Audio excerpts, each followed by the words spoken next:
Welcome back to Askewed Reviews. Today we are doing another fan request, and it is for the 2002 horror comedy mystery Bubba Ho-Tep. Here is your trivia question for today. Who is the one character from the short story that doesn't show up in the movie? The answer will be at the end of this video. Our movie starts off at the Mud Creek Shady Grove Convalescence Home. This is where we meet our main character, Sebastian Half. Well, maybe he's Sebastian Half, or maybe he's actually Elvis Presley. We are led to believe that this individual might actually be Elvis Presley.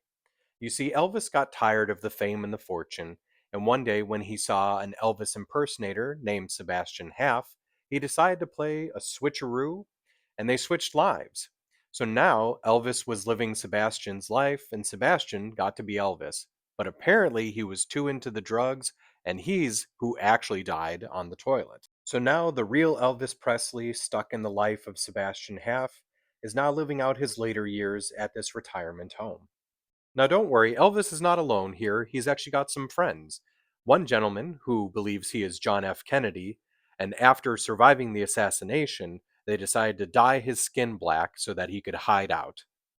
There's also Kimo Sabi, who believes that he is the Lone Ranger.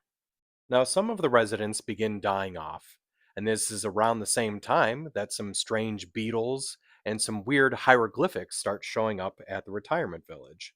A weird creature begins looming the hallways at night, and it's discovered that it's a mummy.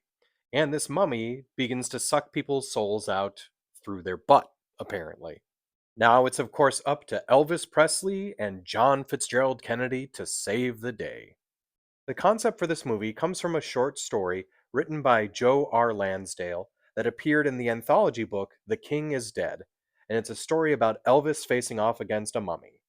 So it is yet to actually occur, but there was actually a prequel movie that was going to be coming out. They actually even announced it at the end credits. It says Elvis returns in Bubba Nosferatu, Curse of the She-Vampires. Now, even though the prequel has not been made, Bubba Ho-Tep has continued on in the form of comic books.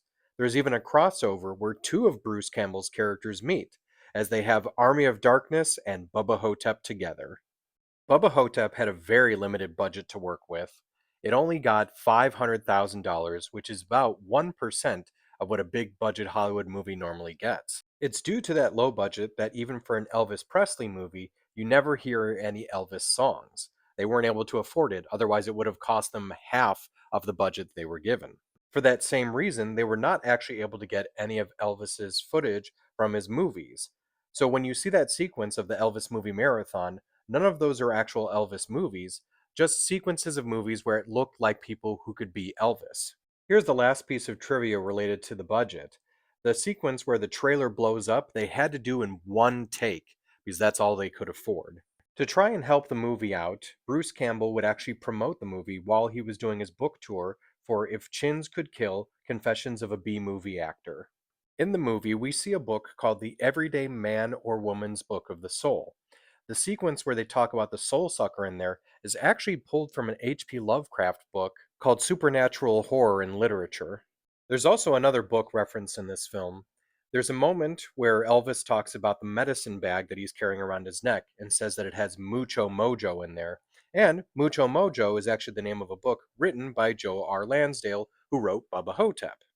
The retirement home where the vast majority of the movie takes place was actually filmed at an abandoned veterans hospital in Los Angeles. The actor Ozzie Davis, who played JFK in the film, is actually the same age that John F. Kennedy would be, as they were both born in 1917.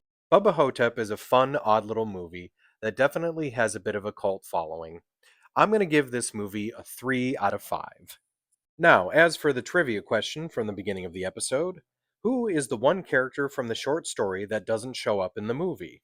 One of the more prominent characters that shows up in the short story, but not in the film, is an elderly woman that believes that she is the mobster John Dillinger who has been sex changed. I hope you enjoyed this episode of Askewed Reviews. If you would like to see any movie get a review, mention it in the comments. And as always, like, comment, share, and subscribe.